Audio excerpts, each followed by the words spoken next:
Hey, folks, welcome to another edition of the Application Security Podcast. This is Chris Romeo, CEO of Security Journey and co-host of said podcast. I am joined once again by Robert Hurlbut. Hey, Robert, how are you doing today? Hey, Chris, doing well. Yeah, threat modeling architect. And, this is going to be an interesting podcast, a little bit different than we normally do, but looking forward to it.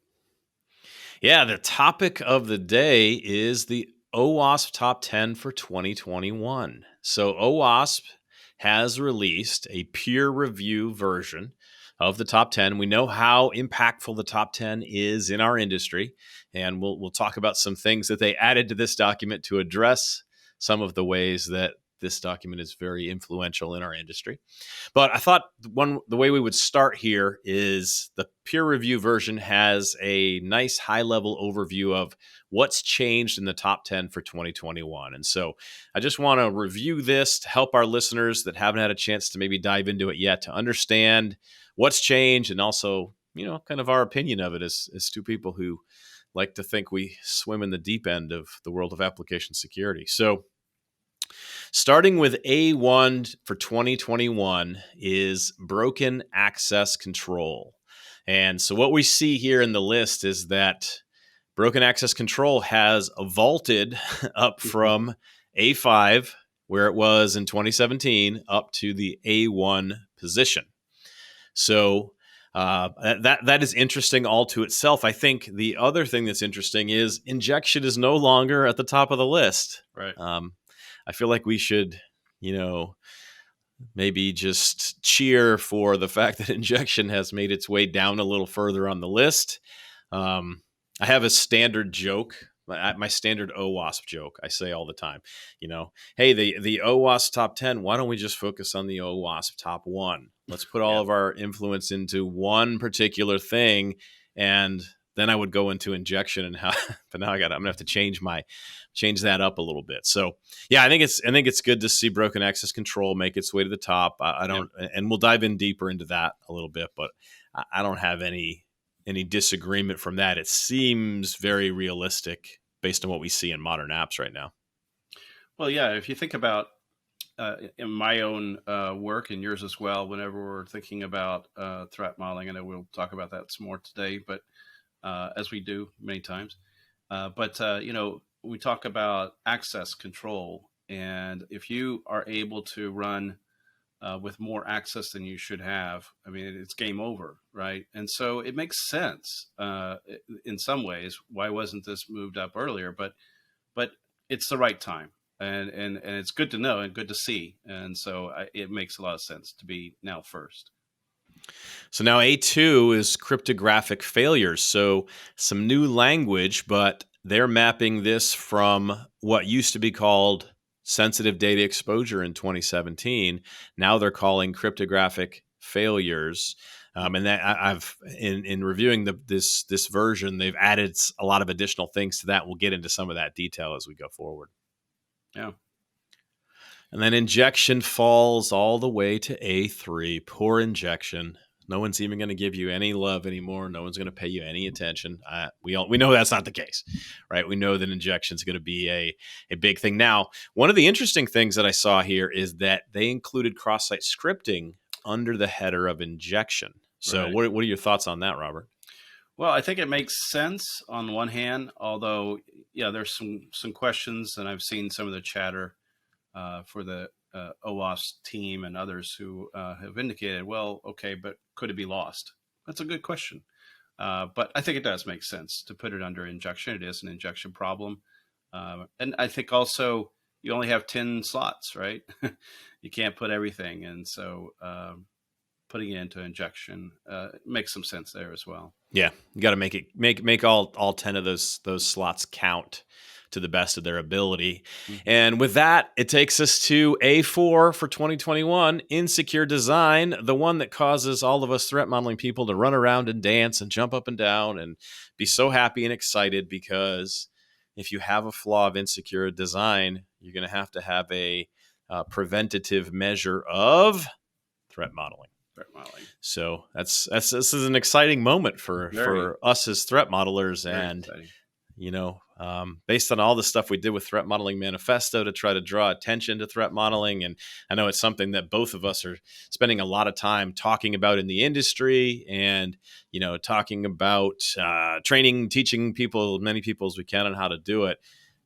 I feel like we've arrived. We have arrived. It's a great thing to see. Absolutely. So then A5 is security misconfiguration. So this is just a transfer from 2017. It was A6. So it moved up a whopping one place to A5.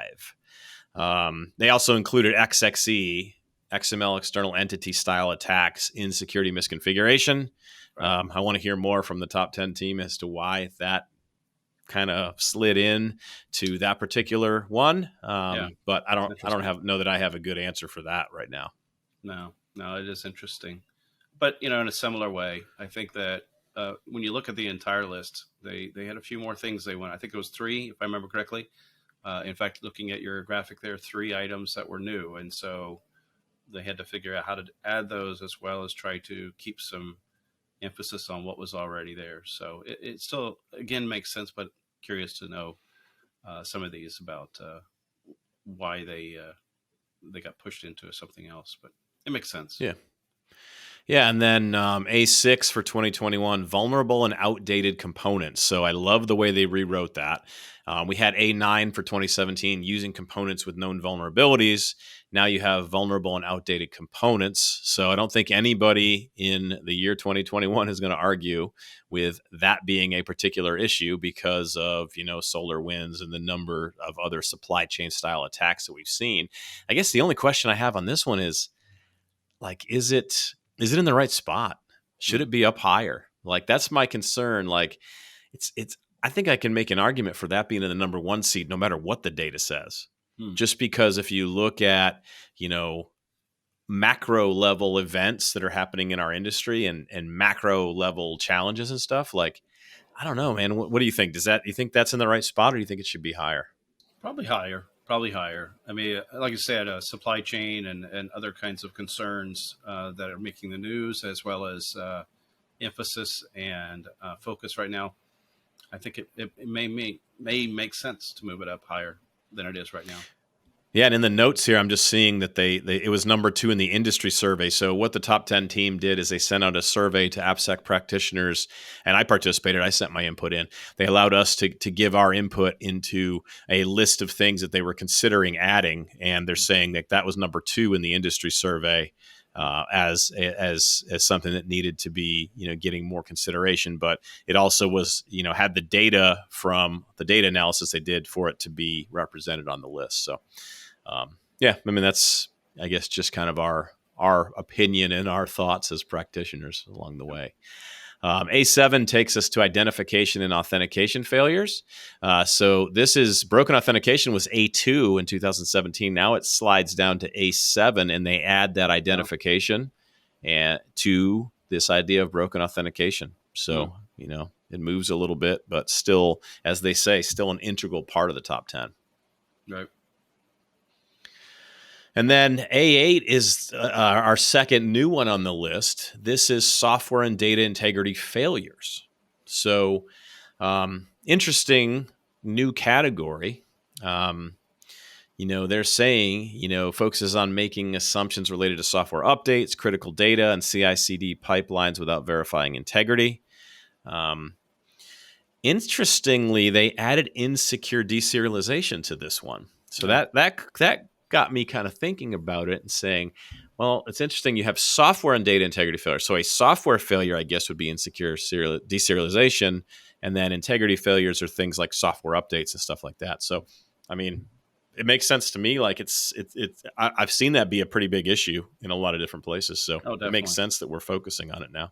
Definitely. Oh, A9 2021, security logging and monitoring failures. Finally, logging on a top 10 list has made it out of the number 10 seed. Yay. Every time we have logging, we put it on a number 10. It's always like, poor logging. Someday, maybe you'll make it up higher when we fix all the other problems that exist in the world. All right. I always feel bad for logging and monitoring.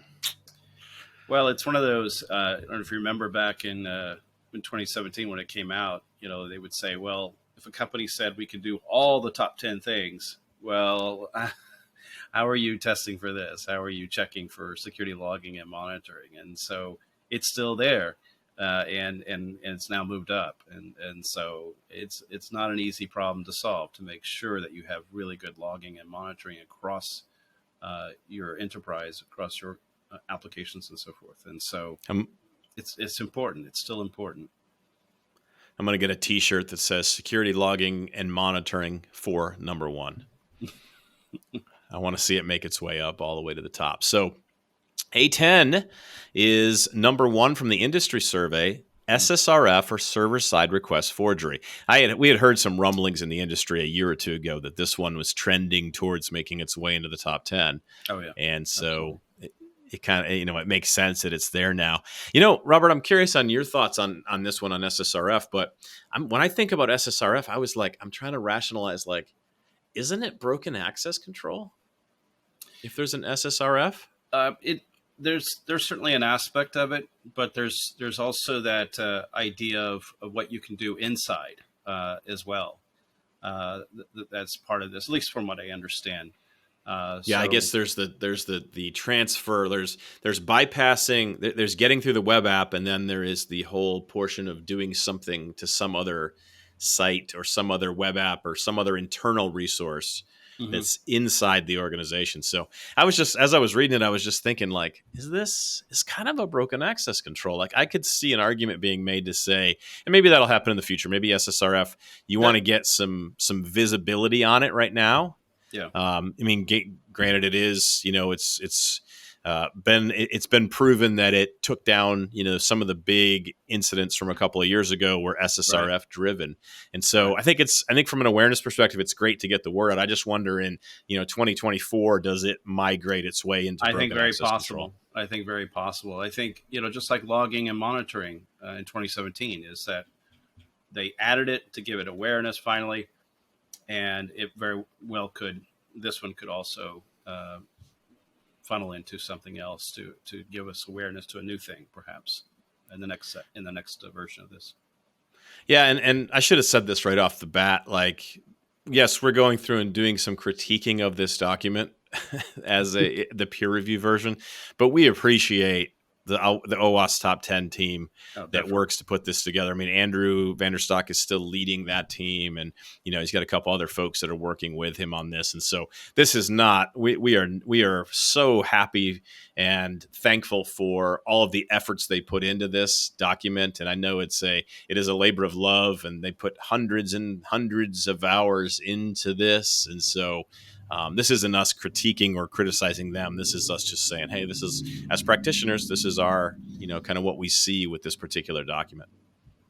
Yeah, definitely. Yeah, I absolutely agree.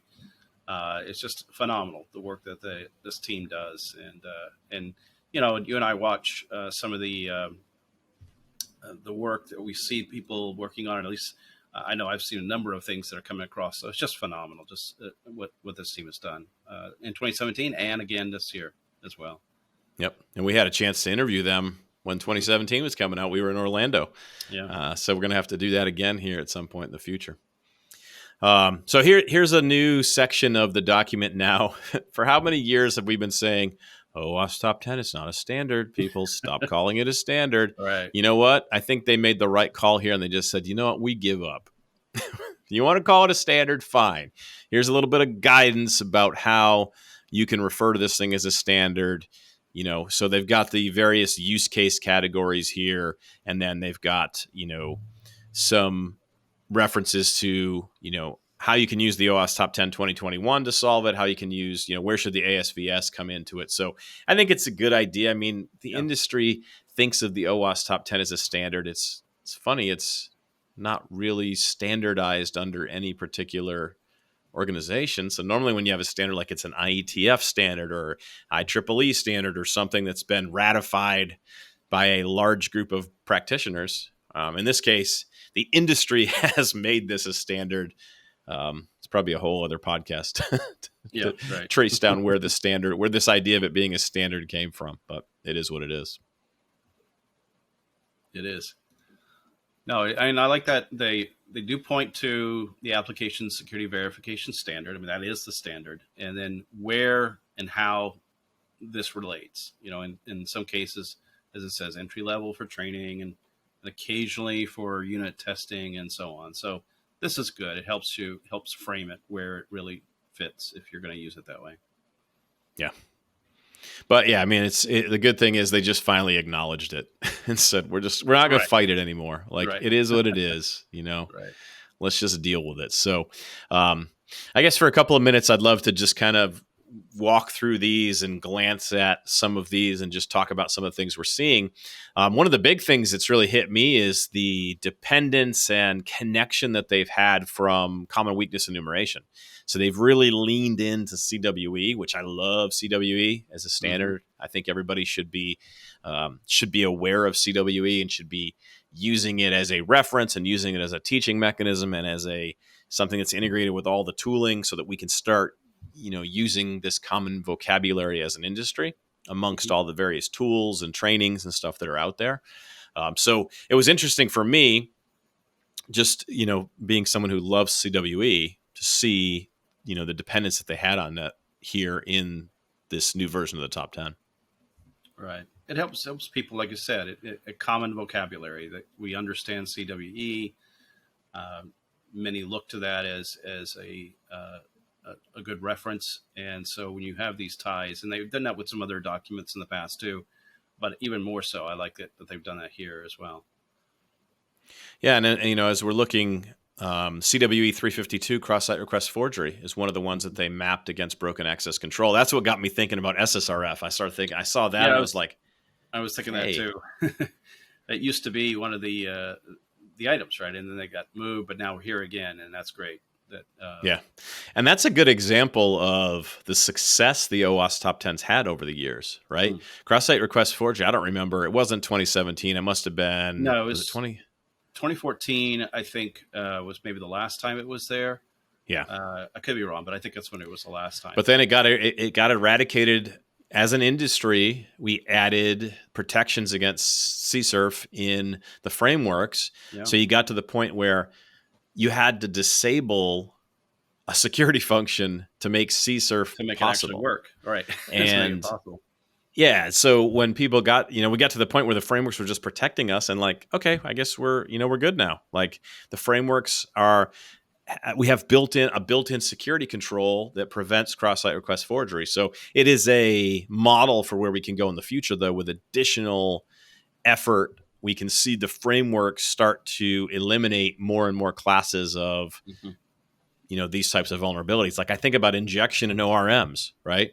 Right. Like, why do we still have SQL injection?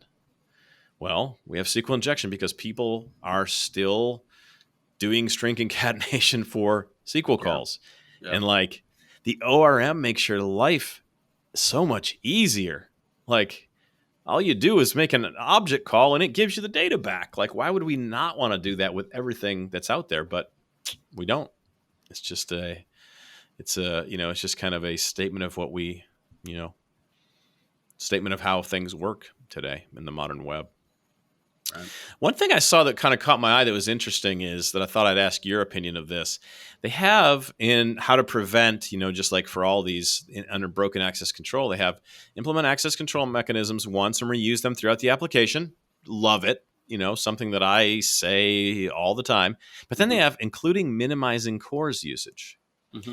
And so I was like, it's an interesting statement there. Like I was thinking to myself, like, do I agree with minimizing the use of CORS? Yes.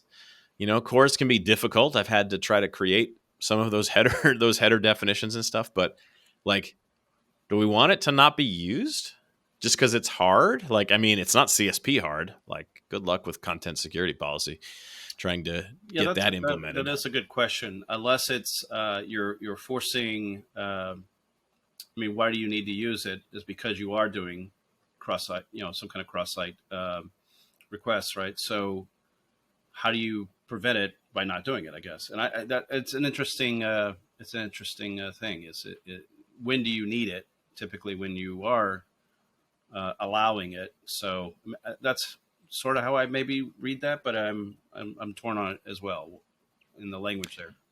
Yeah, and then if you look at the above in the kind of description where they have the common access control vulnerabilities, they say CORS misconfiguration allows unauthorized API access. Yeah, Right. like CORS is not easy to set up. It's not easy to update and modify.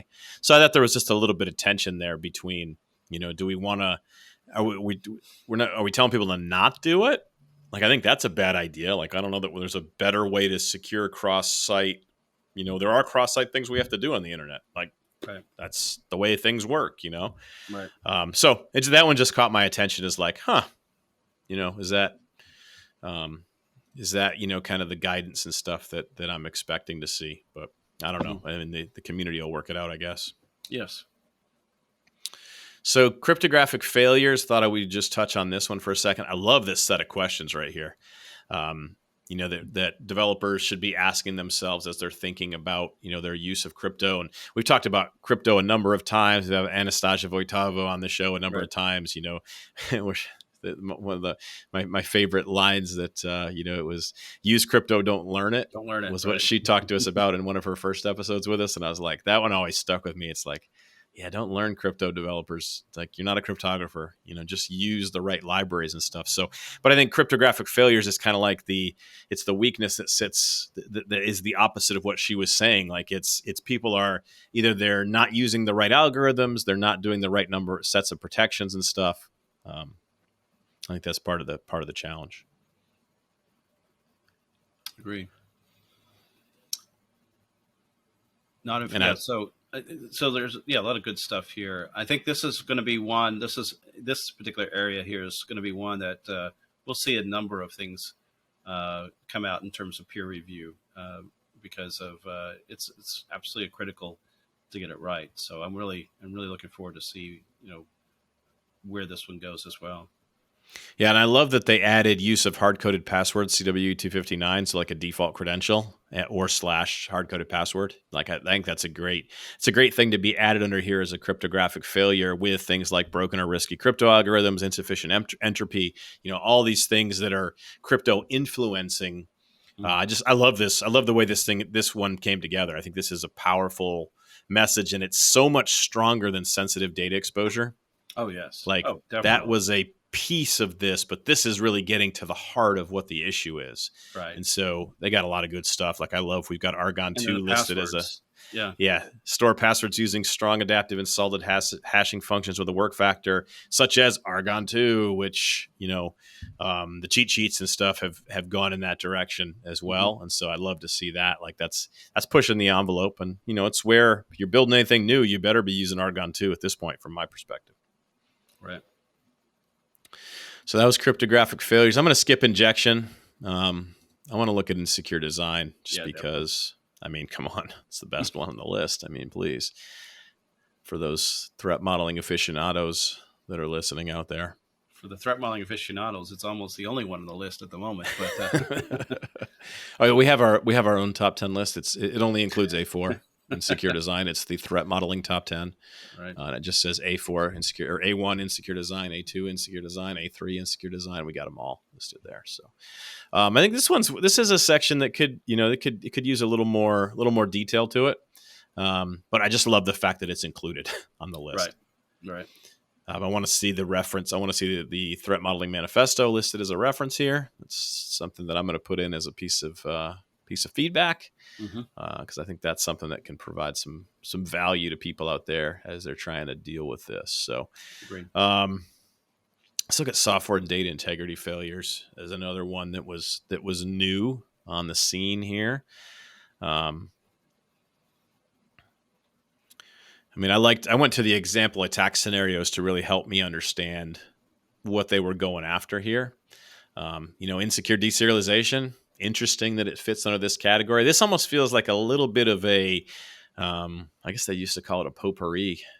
I'd be dating myself to some degree here, but like a miscellaneous category is what this one kind of feels a little bit too miscellaneous. Like, could we tighten it up a little bit? And, because you got insecure deserialization, which is a software problem. You got updates without signing. That's a data integrity problem. Right. Like, we're kind of but we're kind of crushing two things into the same bucket here. Yeah, this should be good to see where this goes as well.